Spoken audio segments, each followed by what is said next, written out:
आज के इस टॉपिक में आपको एक बहुत इंपॉर्टेंट टॉपिक समझाने वाला हूँ इस वीडियो में। तो वो टॉपिक है आपका किण्वन। किण्वन को हम कहते हैं इंग्लिश में फर्मेंटेशन। तो देखिए किण्वन क्या होता है, फर्मेंटेशन क्या होता है।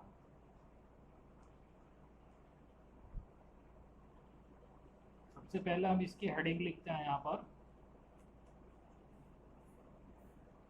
बहुत अच्छा टॉपिक है। और किण्वन की विधि के द्वारा इथिल अल्कोहल का औद्योगिक निर्माण भी किया जाता है। ये आप सभी को जानकारी होगी इसकी कि हम किण्वन विधि के द्वारा क्या कर सकते हैं, इथिल अल्कोहल का भी औद्योगिक निर्माण कर सकते हैं। तो अब देखिए किण्वन विधि होती है क्या। तो किण्वन विधि सूक्ष्म जीवों की उपस्थिति में जटिल कार्बनिक यौगिक सरल कार्बनिक यौगिकों में अपघटित हो जाते हैं। इस क्रिया को ही हम क्या कहते हैं, किण्वन की क्रिया कहते हैं। क्या बताया मैंने, फिर एक बार और सुनिएगा। सूक्ष्म जीवों की उपस्थिति में जटिल कार्बनिक यौगिक सरल कार्बनिक यौगिकों में परिवर्तित अथवा अपघटित हो जाते हैं। इस क्रिया को ही हम क्या कहते हैं, किण्वन की क्रिया कहते हैं। एक बात आपको ध्यान रखनी है किण्वन की क्रिया में, जब किण्वन की क्रिया होती है तो इसमें बहुत तेजी से कार्बन डाइऑक्साइड CO2 निकलती है, जो बुलबुले के रूप में निकलती है। अर्थात किण्वन की क्रिया में झाग भी उत्पन्न होते हैं और इसमें क्या होता है, वो कार्बन डाइऑक्साइड CO2 बाहर निकलती है। क्लियर हुई बात ये। और किण्वन की क्रिया जो होती है ना, इसके लिए एक टेम्परेचर है, यानी एक फिक्स टेम्परेचर हो गया। इस फिक्स टेम्परेचर पर ही किण्वन की क्रिया होगी। इसके अलावा दूसरे टेम्परेचर पर किण्वन की क्रिया नहीं होगी। वो टेम्परेचर है 25 से लेकर 35 डिग्री सेल्सियस तक। कितना तापमान है, 25 डिग्री सेल्सियस से लेकर कितना होता है, 35 डिग्री सेल्सियस तक होता है। इस तापमान को हम कहते हैं अनुकूल तापमान। क्या कहते हैं, अनुकूल तापमान। ये किण्वन की क्रिया के लिए अनुकूल तापमान हो गया।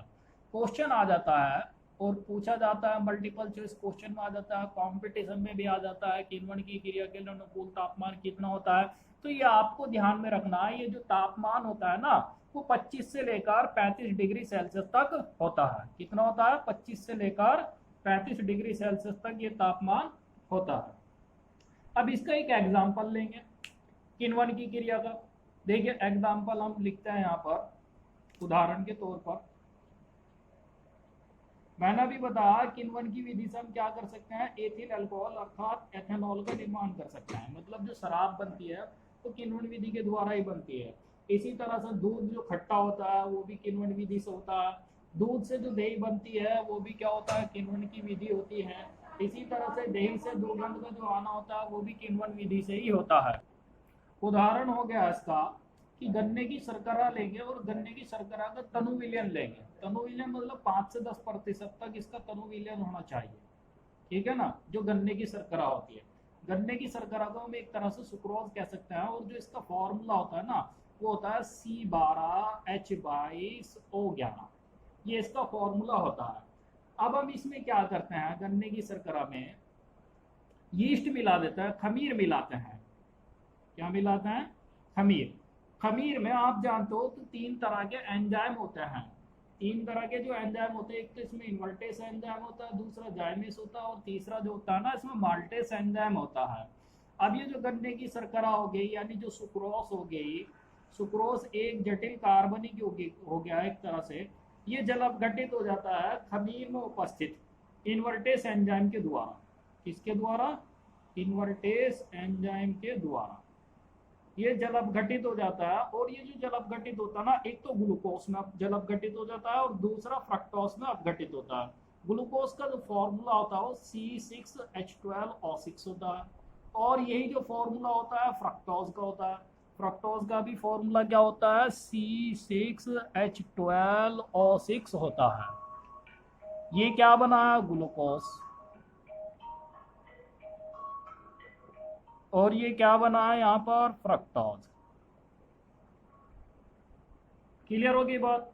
अब ये जो ग्लूकोज बना है, ये जो होता है यीस्ट में, यानी जो खमीर होता है, खमीर में उपस्थित दूसरा एंजाइम होता है जाइमेस। ये जाइमेस एंजाइम के द्वारा एथेनॉल में परिवर्तित हो जाता है। C6H12O6 plus is equal to कौन सा एंजाइम ले लिया अब की बार, इसमें जो जाइमेस एंजाइम होता है ना, जाइमेस एंजाइम इस ग्लूकोज को कन्वर्ट कर देता है किसमें से, एथेनॉल में। एथेनॉल का जो फॉर्मूला हो गया C2H5OH। C2H5OH, ये एथेनॉल का फॉर्मूला हो गया प्लस में। देखिए आगे क्या निकलेगा, 2 दूनी 4 कार्बन के 2 रह गए ना कार्बन के, तो 2C, ऑक्सीजन के देखिए कितना आ गए 2, और ऑक्सीजन के कितने थे, अच्छा 6 थे, मतलब 4 ऑक्सीजन के रह गए, यानी O2, कार्बन डाइऑक्साइड CO2। तो देखिए ये एथेनॉल का निर्माण हो गया, और इसमें क्या हो गया, कार्बन डाइऑक्साइड CO2 भी निकल गई। ये CO2 जो निकलती है ना, वो झागों के रूप में निकलती है। कैसे निकलती है, ये झागों के रूप में निकलती है, यानी बुलबुलों के रूप में निकलती है। तो इस तरह से आपको ध्यान में रखना है कि किण्वन की विधि में क्या होता है, कार्बन डाइऑक्साइड बहुत तेजी से निकलती है, जो बुलबुलों के रूप में, झागों के रूप में निकलती है। और किण्वन की विधि से हम क्या कर सकते हैं, एथेनॉल का औद्योगिक निर्माण कर सकते हैं।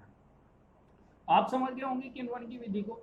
अब हम सीखेंगे एथेनॉल के औद्योगिक निर्माण की विधि। हालांकि मैंने आपको बता दिया है कि किण्वन की विधि से क्या कर सकते हैं, एथेनॉल का निर्माण कर सकते हैं। एक तो हम किण्वन की विधि में, किण्वन की विधि के लिए सोर्स होते हैं, यानी किन किन सोर्स से, किन किन स्रोतों से हम क्या कर सकते हैं, एथेनॉल का निर्माण कर सकते हैं, वो भी किण्वन की विधि के द्वारा।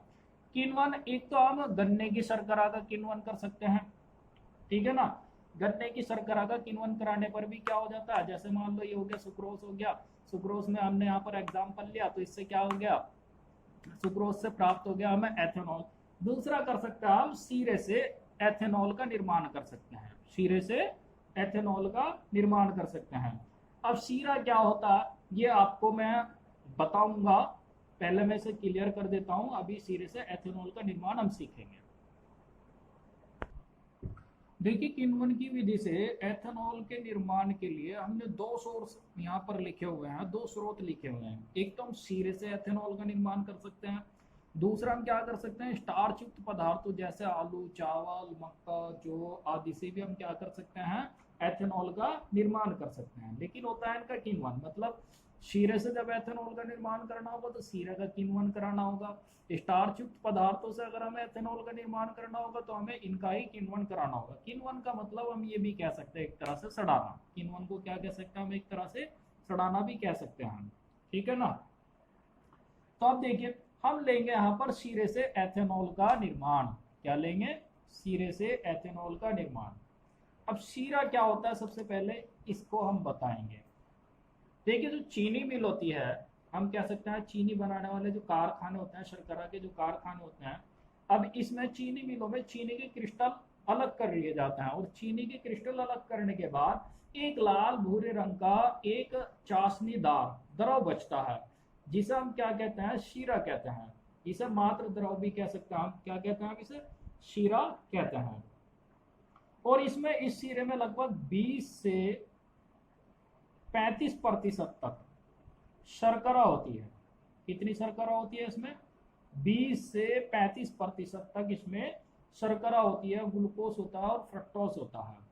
तो अब देखिए सबसे पहले हम शीरे से एथेनॉल का निर्माण करने के लिए, अभी तक तो हमने जाना कि शीरा क्या होता है, शीरा भी बता दिया मैंने आपको, एक लाल भूरे रंग का द्रव होता है जो चीनी के क्रिस्टलों को अलग करने के बाद बचता है, जो शेष रह जाता है। अब देखिए कैसे निर्माण करेंगे। सबसे पहले हम क्या करते हैं, इसमें ये जो शीरा प्राप्त हुआ है जो 20 से 35% तक इसमें शर्करा है, सबसे पहले हम इसका सांद्रण, इसका तनुकरण करते हैं। तनुकरण का मतलब हो गया हम इसमें पानी मिलाते हैं, और पानी मिलाकर इसकी सांद्रता को लगभग 8 से 10% तक करते हैं। कितनी करते हैं, 8 से 10% तक हम इसकी सांद्रता करते हैं, मतलब बाकी शेष में पानी हो जाएगा। और इसके बाद जब इसकी सांद्रता 8 से 10% हो जाती है तनु करने के बाद, हम इसमें क्या करते हैं, थोड़ी सी मात्रा में तनु H2SO4 मिलाते हैं, तनु H2SO4 मिलाते हैं। और तनु H2SO4 मिलाने के बाद हम इसमें कुछ मात्रा में फिर डाल देते हैं अमोनियम लवण, यानी बहुत कम मात्रा में अमोनियम लवण डाले जाते हैं। जैसे अमोनियम लवण में हम 9 NH4Cl का यूज कर सकते हैं, या फिर NH4 का होल ट्वाइस SO4 यानी अमोनियम सल्फेट का भी हम इसमें यूज कर सकते हैं। आए ना बात समझ में। अब देखिए तनु H2SO4 क्या काम करता है, इसमें हमने क्यों मिलाया इसका भी कारण है, इसमें भी वजह है, और अमोनियम सल्फेट क्यों मिलाया है इसकी भी वजह है। देखिए जो तनु H2SO4 होता है ना, अब ये जो शीरे में उपस्थित कुछ हानिकारक जीवाणु होते हैं, शीरे में क्या होता है, कुछ हानिकारक जीवाणु होता है जो किण्वन की क्रिया को होने से रोकते हैं। तो इसलिए हम उसमें क्या करते हैं, थोड़ी मात्रा में तनु H2SO4 मिलाते हैं, जिससे वे हानिकारक जीवाणु क्या हो जाते हैं, नष्ट हो जाते हैं। और फिर अमोनियम सल्फेट इसलिए मिलाया जाता है क्योंकि विलयन जब H2SO4 मिला दिया हमने, थोड़ा अम्लीय प्रकृति का हो जाता है। ये मिलाने पर ऐसा हो जाता है अमोनियम लवण कि ये जो इसकी अम्लीय प्रकृति है, एक तो वो उदासीन हो जाती है, दूसरा क्या करता है, ये जो यीस्ट होता है ना, खमीर, खमीर के लिए भी क्या करता है, भोजन का कार्य करता है। क्लियर है यहाँ तक बात? ये अमोनियम सल्फेट क्या करता है, खमीर के लिए भोजन का कार्य, खमीर के लिए भोजन का कार्य। और जबकि यह हानिकारक जीवाणु को नष्ट करता है, हानिकारक जीवाणुओं को नष्ट करता है।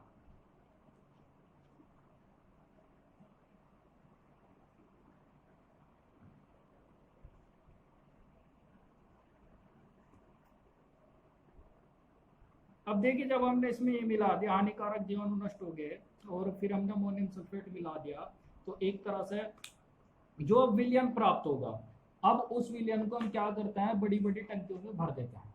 क्या करते हैं इसमें, इस विलयन को बड़ी बड़ी टंकियों में भर देते हैं, और बड़ी बड़ी टंकियों में भरकर इसमें जो खमीर मिलाते हैं, क्या करते हैं, बड़ी बड़ी टंकियों में भरकर इसमें खमीर मिलाते हैं।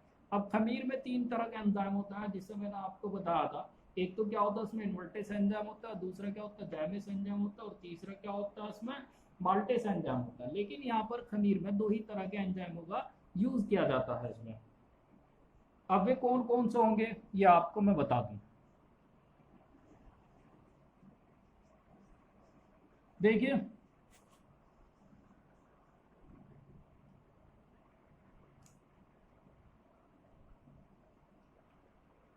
जब इसमें खमीर मिलाते हैं तो किण्वन की क्रिया प्रारंभ हो जाती है, और किण्वन की क्रिया जब प्रारंभ होती है तो इसमें जो शीरे में मैंने बताया था शर्करा होती है, शर्करा यानी C12H22O11 होती है, ये जल अपघटित हो जाती है,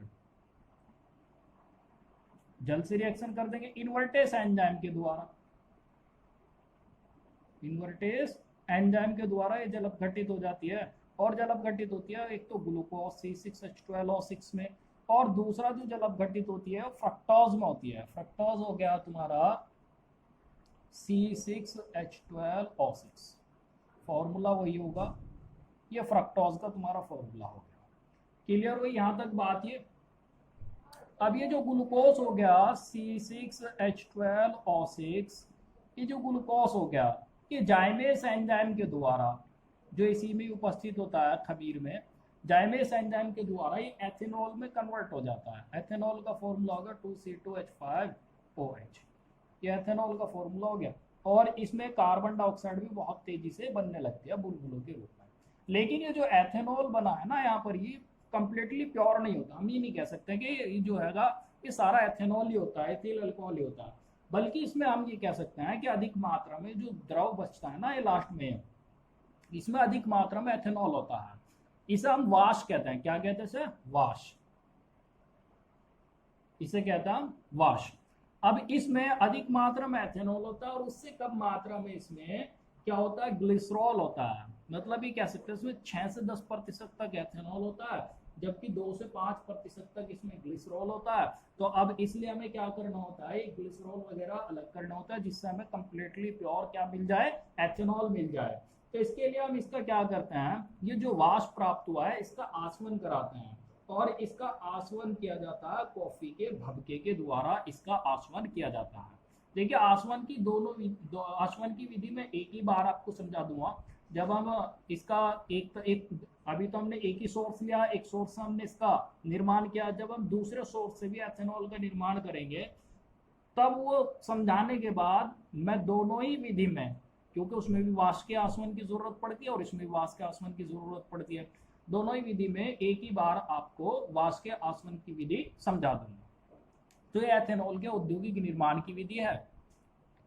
नेक्स्ट वीडियो में आपको नेक्स्ट टॉपिक समझाया जाए।